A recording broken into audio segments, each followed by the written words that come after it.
think to myself, what a wonderful world.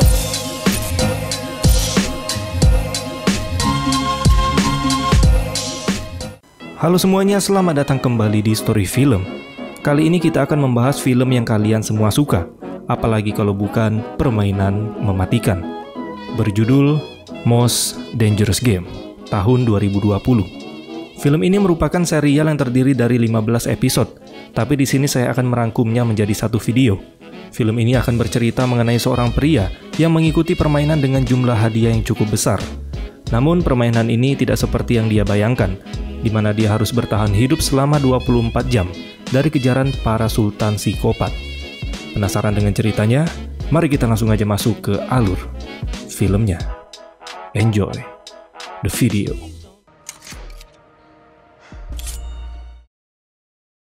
Di awal film kita diperlihatkan dengan seorang pria bernama Dodge Maynard. Dodge dulunya adalah seorang atlet lari, namun sekarang hidupnya jadi berantakan setelah mengidap penyakit yang cukup parah.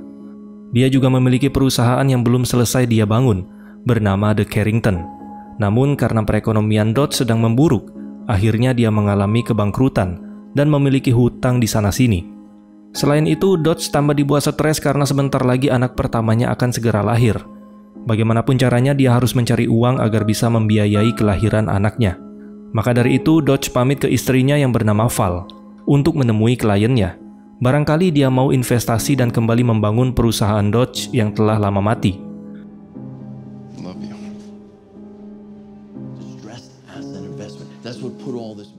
Namun sayang kliennya itu menolak. Dia merasa perusahaan Dodge yang belum selesai dibangun tidak memiliki peluang untuk bisa maju. Ketika ingin pulang, tiba-tiba penyakit Dodge kembali kambuh. Kali ini dia sudah tidak bisa menahan rasa sakitnya. Dan akhirnya Dodge pun pingsan. Tapi beruntung ada polisi yang sedang berpatroli dan dia pun segera membawa Dodge ke rumah sakit. Di sini Val sangat cemas dengan kondisi suaminya. Tidak lama kemudian dokter pun datang dan dia menjelaskan penyakit yang sedang diderita oleh Dodge. Ternyata Dodge menderita kanker dan terdapat tumor ganas yang ada di otaknya. Makanya dia sering mengalami pusing secara tiba-tiba. Namun dikarenakan lokasi tumornya sangat rawan, dokter pun berkata kalau mereka tidak bisa melakukan operasi, dan kemungkinan besar penyakit ini tidak bisa disembuhkan. Mendengar hal tersebut, Dodge hanya bisa pasrah menerima takdirnya. Namun di sini Val masih menyimpan harapan. Dia yakin tumor itu masih bisa disembuhkan, dan Val akan terus berusaha mencari dokter spesialis untuk menyembuhkan penyakit tersebut. Namun Dodge berkata kalau itu sepertinya tidak mungkin, karena dia sudah mencabut asuransinya sebulan yang lalu, dikarenakan sudah tidak memiliki uang untuk memperpanjang asuransinya. Lalu perawat rumah sakit yang melihat kondisi Dodge menjadi ikutan prihatin. Dia pun memberikan kartu nama dari sebuah yayasan bernama Tiro. Dia berkata ada perusahaan yang selalu meninggalkan kartu nama di rumah sakit ini, dan mereka selalu membantu pasien yang sedang kesulitan, terutama dalam hal ekonomi. Setelah pikir panjang karena tidak ada pilihan lain, terpaksa Dodge mendatangi yayasan tersebut.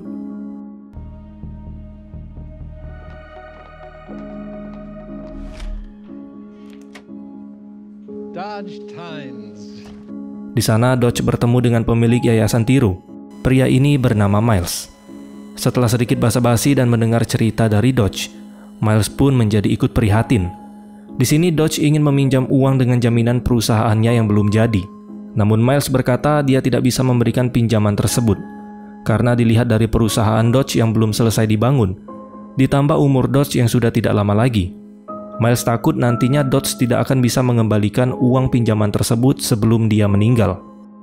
Namun di sini Miles memberikan opsi lain kepada Dodge, yaitu dengan mengikuti sebuah permainan.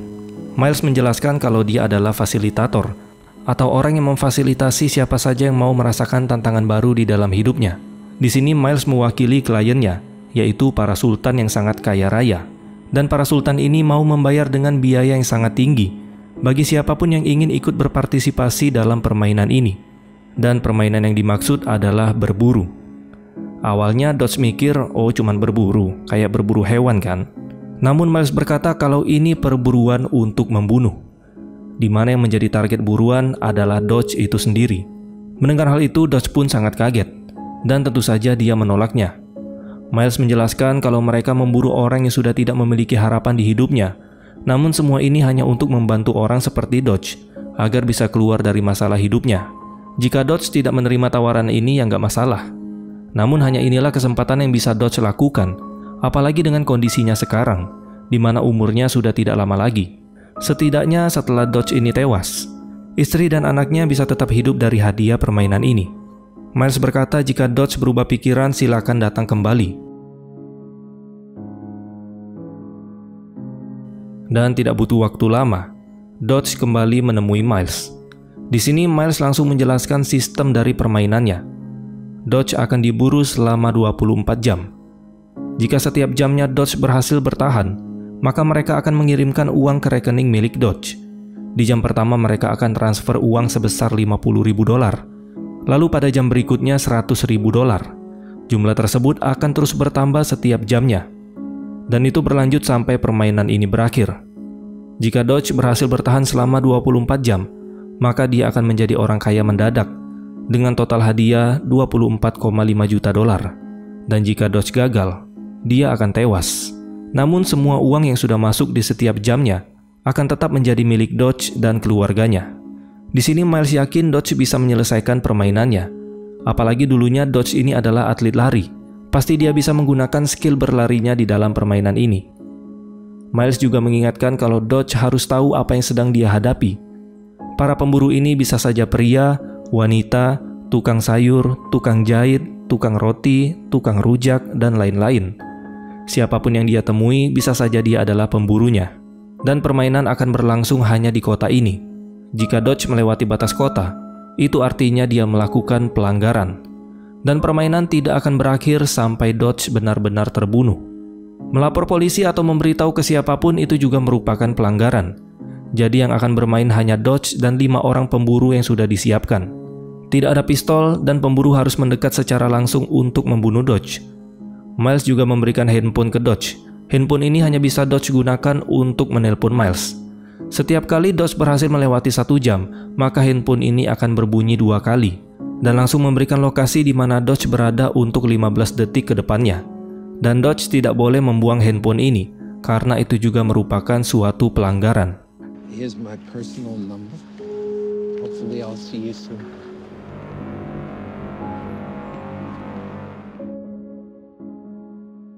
Keesokan harinya, Dodge menemui sahabatnya yang bernama Logger. Di sini, Dodge bercerita tentang masalah yang sedang dia hadapi. Sebagai sahabat dari kecil, Logger terus memberikan semangat kepada Dodge. Lalu pada saat di rumah, Dodge berbohong kepada istrinya. Dia berkata kalau kliennya tadi mau memodali untuk kembali membangun perusahaannya. Mendengar hal itu, Val merasa sangat lega. Namun di sisi lain, Dodge sangat merasa bersalah karena sudah membohongi istrinya. Kemudian setelah Val tertidur, Dodge kembali menghubungi Miles, dan dia bersedia ikut ke dalam permainan. Sebelum pergi, Dodge memberikan perpisahan terakhir untuk sang istri. Kemudian Dodge pergi ke sebuah restoran untuk menemui Miles. Miles berkata kalau permainan akan dimulai dari pagi ini, tepatnya pada pukul 6:46, sampai ke pagi yang berikutnya. Dia juga menyuruh Dodge untuk mengosongkan semua isi sakunya. Dodge pun memberikan handphone beserta dompet yang dia bawa. Namun dia mengambil foto hasil USG anaknya untuk dijadikan sebagai motivasi. Dan juga obat penghilang rasa sakit kepalanya. Miles juga memeriksa tubuh Dodge untuk memastikan kalau dia tidak membawa pisau yang diselipkan di dalam bajunya. Merasa semuanya sudah siap, Miles menelpon seseorang untuk mengirim uang $50.000 ke rekening Dodge. Dan ketika dicek ternyata benar. Saldo di rekeningnya sudah bertambah $50.000. Dodge pun bertanya kapan Miles akan memberitahu para hunter alias pemburu ini. Dan Miles berkata, kalau kelima pemburu tersebut sebenarnya sudah ada di sini bersama mereka dari tadi. What? Mengetahui hal itu, adrenalin Dodge langsung meningkat. It just did. Dengan cepat, Dodge keluar dari tempat ini dan berlari menjauh. Dia pun menaiki bus tempat yang menurutnya aman. Namun tiba-tiba ada pria yang berlari menuju ke arah bus. Pria ini adalah pria yang sempat kita lihat di restoran tadi. Dia pun memilih tempat duduk bersebelahan dengan Dodge. Dengan rasa penuh curiga, Dodge terus memantau pergerakan pria ini. Ketika pria tersebut ingin membuka tas yang dia bawa, dengan cepat Dodge meminta supir untuk menghentikan busnya. Sementara di rumah, Val melihat ada notifikasi masuk di laptopnya Dodge. Pas dilihat ternyata ada transaksi masuk sebesar $50.000 ke rekeningnya. Tentu saja dia heran, siapa yang mengirim uang sebanyak itu?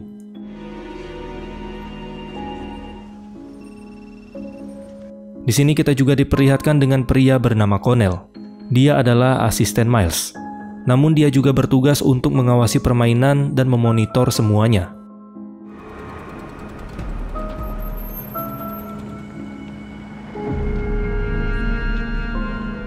Singkat cerita, Dodge pergi ke sebuah gedung untuk mencari tempat yang ramai.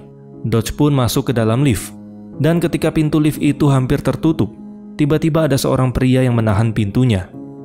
Dengan tatapan penuh curiga, Dodge terus mengawasi pria itu. Bisa saja dia adalah salah satu dari hunter. Dan ketika pintu liftnya terbuka, pria itu langsung keluar. Sesampainya di atas, Dodge terus mencari tempat yang aman untuk bersembunyi. Lalu tiba-tiba, pria yang dia temui di lift tadi berdiri di ujung lorong. Dan ternyata dia memang salah satu dari pemburu dengan nama samaran Nixon. Dengan cepat, Dodge kabur dari sana dan dia masuk ke dalam toilet untuk bersembunyi. Namun sepertinya Nixon mengetahui hal itu. Lalu dengan santainya Nixon menyiapkan diri dan menikmati momen ini.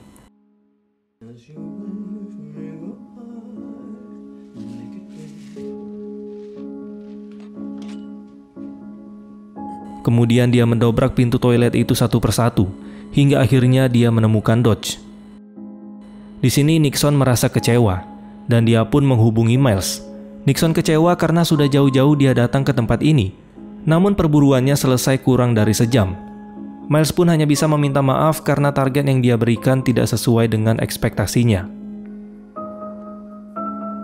Namun ketika Nixon lengah, Dodge mengambil kesempatan itu untuk kabur dari sana. Lalu scene beralih ke Val. Di rumah dia mendapat pesan suara dari kliennya Dodge, di mana kliennya ingin mengajak Dodge bekerja sama untuk mengurus proyek miliknya. Dari sini Val baru sadar kalau Dodge telah berbohong mengenai modal perusahaannya. Sekarang dia pun bingung siapa yang telah mengirim uang ke rekening Dodge. Apalagi pas dicek ternyata ada transaksi baru yang masuk sebesar $100.000. Itu artinya sudah masuk jam kedua. Sekarang lokasi Dodge diketahui oleh para hunter selama 15 detik ke depan. Dan benar saja, tiba-tiba muncul hunter kedua yang langsung menangkap Dodge. Dia bernama Reagan. Reagan meminta Dodge untuk tetap tenang karena dia tidak bisa membunuh di tempat umum. Dia pun mengajak Dodge untuk mencari tempat yang lebih sepi. Namun Nixon yang mengetahui keberadaan mereka, dia pun langsung merusak eskalatornya yang membuat Dodge berhasil kabur. Jadi untuk kalian ketahui, di sini para hunter tidak bekerja sama di dalam permainan. Mereka juga saling bersaing untuk membunuh targetnya. Di sini Dodge kembali terpojok dan tidak memiliki jalan untuk kabur. Tapi untung ada polisi yang menghampiri mereka dan menanyakan apa yang sedang terjadi. Karena Dodge harus mengikuti peraturan, dia pun akhirnya berbohong dan lanjut berlari.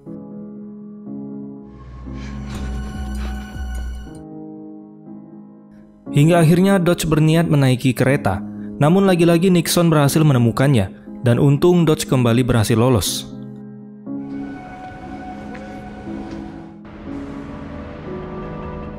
Singkat cerita, Dodge pergi ke gereja. Merasa situasi di sana aman, dia pun bersembunyi di ruang pengakuan dosa. Di dalam dia dikagetkan dengan kehadiran seorang pastor. Kemudian pastor itu bertanya apakah Dodge kesini untuk melakukan pengakuan dosa. Karena tidak ada alasan untuk bersembunyi, Dodge pun mengiyakannya. Namun selama pengakuan dosa, Dodge tidak mengatakan semuanya. Lalu tidak lama kemudian, Dodge melihat ada seseorang yang berdiri di depannya. Dia pun langsung bersiap untuk menyerang orang tersebut. Tapi ternyata pria itu hanyalah warga biasa. Dia berdiri di depan untuk menunggu gilirannya melakukan pengakuan dosa.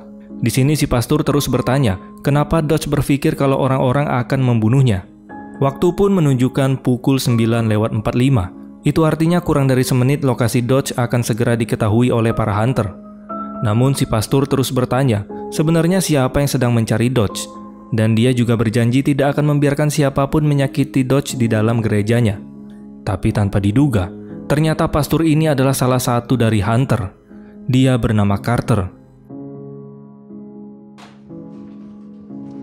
Carter pun mengunci semua pintu gereja itu, yang membuat Dodge kembali terpojok. Sebagai lulusan psikologi dan perilaku dari universitas ternama, Carter bisa membaca sifat normal yang ada pada manusia. Dia tahu semakin orang ketakutan, maka orang itu akan mencari tempat yang bisa menenangkan dirinya dan dekat dengan Tuhan. Makanya Carter langsung masuk ke gereja, meminjam baju milik pastor dan menunggu Dodge di ruang pengakuan dosa. Dodge pun bertanya kenapa tadi Carter tidak langsung membunuhnya pada saat pengakuan. Carter menjawab dia hanya ingin melihat apakah Dodge melanggar peraturan dari permainan dan mengatakan tentang perburuan ini.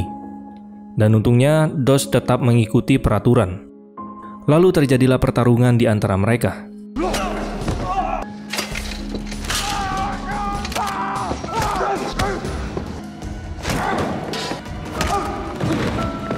Hingga akhirnya Dodge berhasil menendang Carter dan langsung menutup pintunya. Namun di sini kesalahan Dodge, dia tidak langsung lari. Dan ketika dia lengah, Carter langsung memukul palu sampai menancap di pahanya. Kemudian Dodge pun mengambil palu dan membuka pintu yang ada di seberang. Dia juga mengambil kotak amal yang ada di gereja. Kemudian dia menggunakan uang itu untuk mengobati luka yang ada di pahanya. Di sisi lain, Val menghubungi sahabat Dodge, yaitu Logger, dan dia menceritakan apa yang sedang terjadi kepada suaminya. Di sini Val bingung, karena setiap jam uang yang masuk semakin bertambah. Val pun memutuskan untuk memanggil polisi agar bisa membantunya mencari keberadaan Dodge. Namun polisi itu juga nggak bisa berbuat banyak, karena mereka hanya bisa membuat laporan orang hilang setelah 24 jam. Sementara Dodge baru menghilang dalam beberapa jam.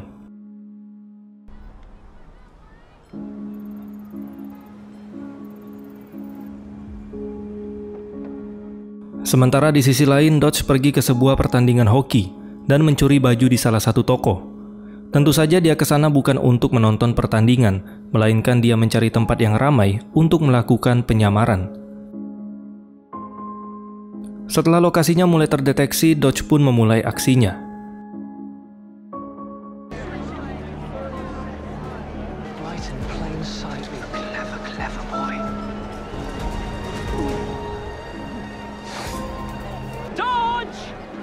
Rencana Dodge ternyata berhasil.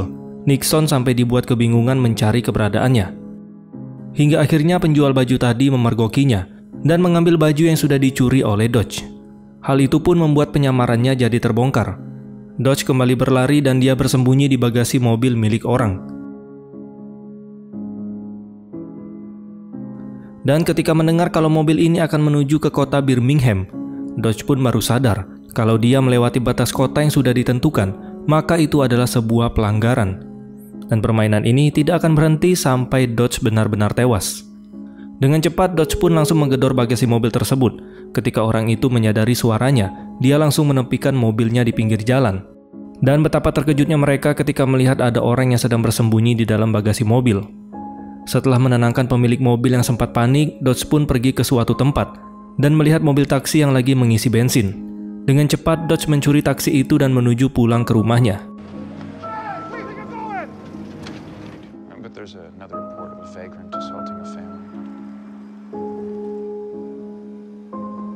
Namun baru aja dia mau masuk ke rumah, tiba-tiba ada hunter yang datang mengejarnya. Terpaksa Dodge harus kembali kabur. Dan pada saat itu, Val sempat melihat keberadaan Dodge.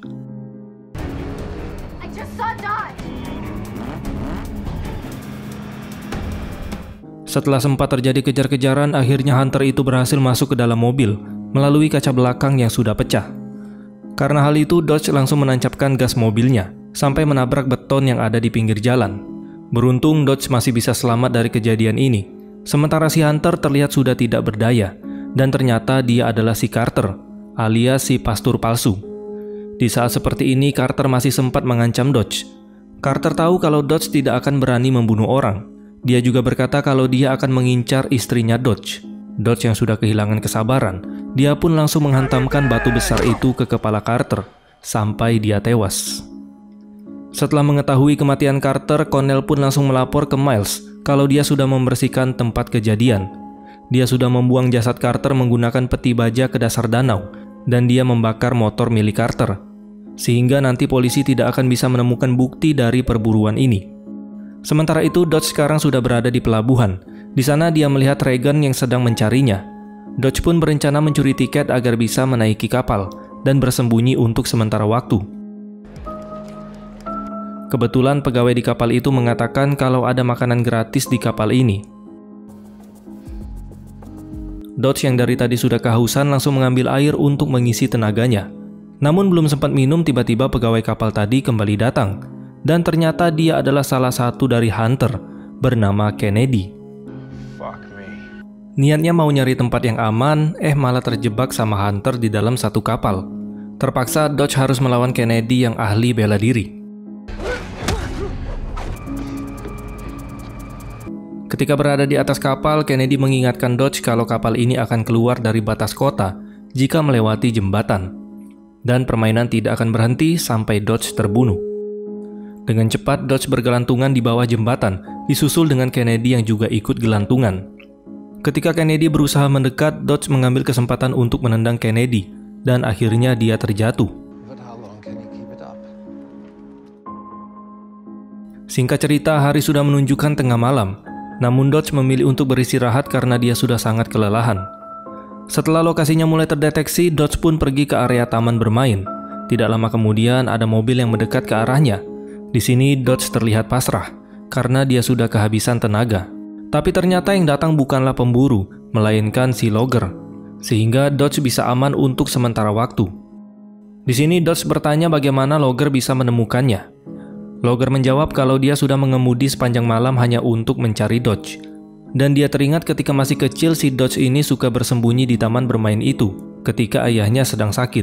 Lalu tidak lama kemudian dia sadar kalau di belakangnya ada si Nixon yang lagi mengejar. Di sini Dodge pun meminta agar logger tidak mengikutinya lagi, dan dia pun melompat keluar dari mobil. Lalu Dodge kembali kabur untuk menghindari kejaran Nixon. Namun beberapa saat kemudian dia malah diserang dari belakang sampai pingsan.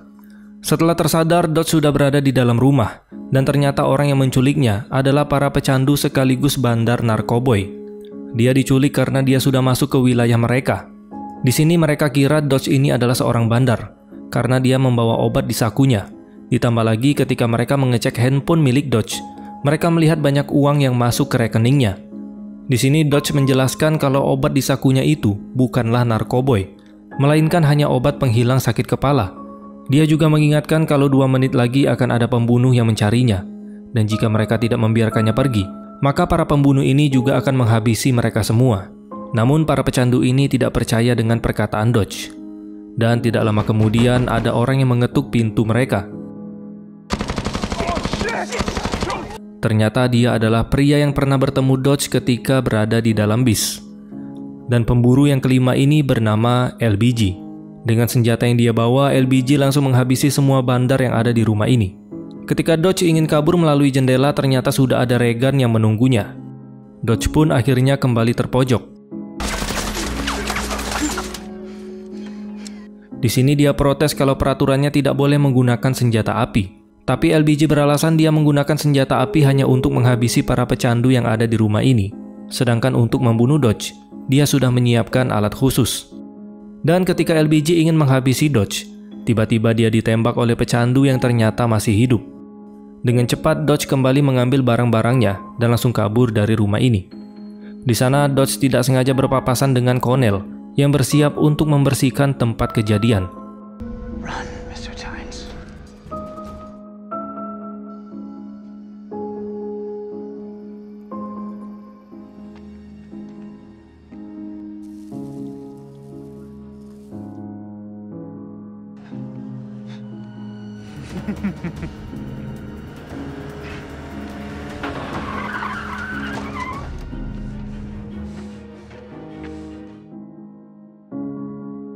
Lalu pada layar monitor, Miles melihat Dodge pergi ke arah rumah sakit. Ternyata dia ke sana ingin mengecek obat miliknya yang diberikan Dr. Singhal dan Dr. Levy ketika Dodge dirawat di rumah sakit ini. Lalu pas dicek ternyata perawat itu mengatakan kalau ini hanyalah obat pereda nyeri biasa. Merasa ada yang aneh, dia pun meminta file medisnya atas nama Dodge Tynes. Namun pas dicek ternyata nama Dodge tidak pernah terdaftar di rumah sakit ini. Bahkan dokter dengan nama Singhal maupun Levy juga tidak ada di sini. Merasa sudah dijebak, Dodge pun langsung menghubungi Miles. Dia marah karena Miles sudah merencanakan ini semua dan menggiring Dodge untuk masuk ke dalam permainan ini. Dodge berkata alasan dia mengikuti permainan ini karena sebelumnya dia berpikir sedang sekarat. Rupanya dia baik-baik saja dan tumor yang ada di otaknya hanyalah kebohongan dari dokter yang sudah dibayar oleh Miles. Di sini Miles berkata kalau dia juga banyak tahu tentang istrinya karena dia memiliki rekan yang selalu mengawasi keberadaan dari istri Dodge.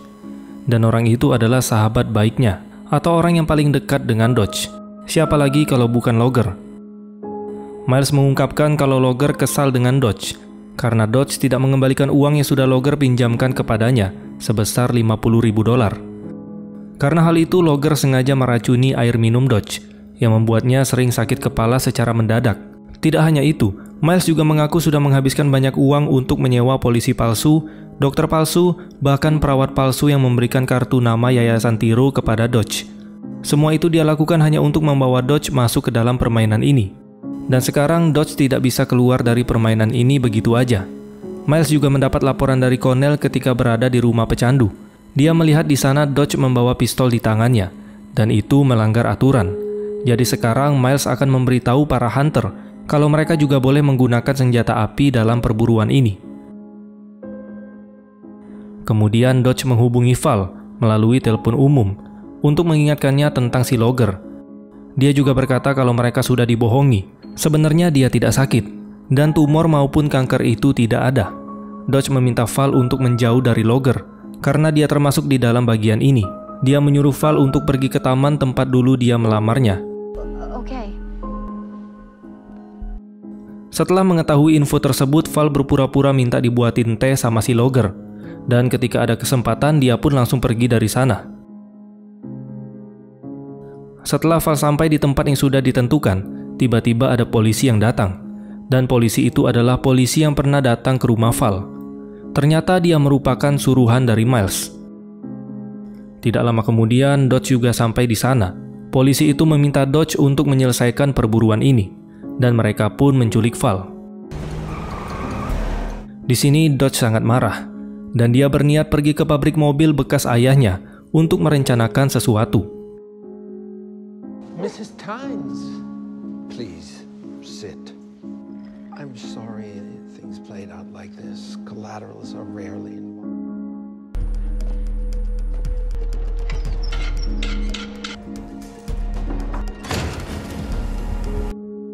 Setelah dia kembali menghidupkan lampu di pabrik itu, para hunter pun mengetahui keberadaannya. Di sini para hunter juga sadar kalau Dodge sengaja mengundang mereka untuk datang ke tempat itu.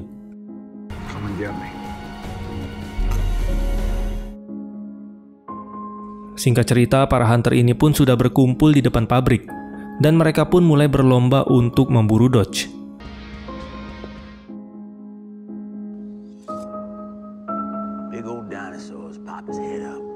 Di dalam, Dodge menodongkan pistolnya ke arah Regan.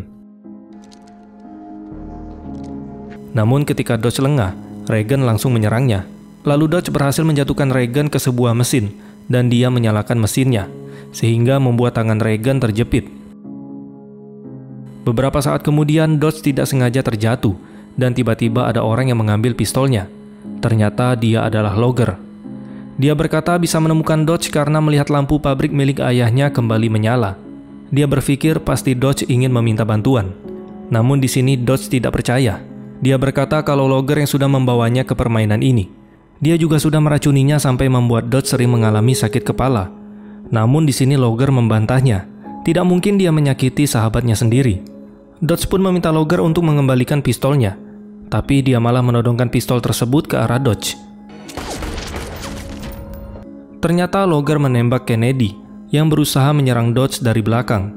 Logger kembali berkata kalau dia tidak mungkin berkhianat. Pasti orang-orang ini telah memfitnahnya. dan mempermainkan pikiran Dodge. Tidak lama kemudian Logger terkena tembakan dari Nixon. Dengan cepat dia membawa Logger keluar dari tempat ini. Lalu Dodge menyalakan api yang sudah dia siapkan untuk meledakkan pabrik ini, yang membuat Nixon terpaksa berlari dari sana. Sementara Reagan yang masih terjebak di dalam pabrik akhirnya tewas akibat ledakan tersebut. Lalu Dodge membawa Logger ke tempat yang lebih aman, dan sebentar lagi ambulans akan datang menolong Logger. Dia juga meminta maaf karena sudah percaya dengan orang lain dibanding sahabatnya sendiri. Lalu Dodge pergi untuk menyelesaikan permainan ini. Connell yang melihat ledakan itu mulai bersiap untuk melakukan pembersihan, namun dia malah diserang oleh Dodge. Dan dia menanyakan di mana keberadaan istrinya. Ternyata Miles membawa istrinya ke perusahaan milik Dodge yang belum jadi, yaitu The Carrington. Selama ini Miles juga menggunakan bangunan ini untuk markas persembunyiannya. Dodge pun masuk ke dalam dan segera menyelamatkan istrinya. Terlihat di dalam bangunan itu sudah kosong, dan Miles bersama timnya sudah pergi entah kemana. Namun masalah belum berhenti sampai di sini, karena masih tersisa Nixon yang terus memburunya. Dodge pun memancing Nixon pergi ke atas gedung. Sebelum Nixon melepas tembakan, Dodge berkata kalau dia sudah tidak memiliki pistol. Dan jika Nixon membunuhnya menggunakan pistol itu, artinya sebuah pelanggaran. Karena para pemburu diperbolehkan menggunakan pistol jika targetnya juga menggunakan pistol. Akhirnya Nixon pun setuju, dan dia mengeluarkan senjata andalannya. Karena posisi Dodge ini terpojok, mau nggak mau dia harus menghindari serangan tersebut dengan bergelantungan pada beton bangunan. Dan ketika Nixon ingin menusuk tangannya, tiba-tiba matahari pun terbit. Itu artinya waktu perburuan telah selesai. Sebagai pemburu yang sangat taat dengan peraturan, Nixon pun menerima kegagalannya. Lalu dia menjulurkan tangannya untuk menolong Dodge. Good try, Mr. Tynes. Dan di sini terlihat Nixon sangat menikmati perburuan ini. Tidak lama kemudian Dodge mendapat panggilan dari Miles. Di sini Miles memberikan selamat kepada Dodge karena telah berhasil menyelesaikan permainan. Dan sekarang Dodge bisa menikmati sisa hidupnya bersama keluarga tercinta. Di akhir film terlihat Connell memberikan data dari pemain yang berikutnya. Dia bernama Eduardo, yang berasal dari Meksiko. Jadi sekarang Miles dan Connell berencana akan pergi ke negara Meksiko untuk melanjutkan permainan yang berikutnya. Dan film pun selesai. Film yang cukup panjang, tapi untung endingnya bahagia. Ya begitulah kalau psikopat Sultan lagi gabut. Mereka berani membayar mahal hanya untuk memburu orang. Oke lah teman-teman, mungkin ini aja yang bisa kita bahas pada video kali ini. Terima kasih sudah menonton dan sampai jumpa di next video.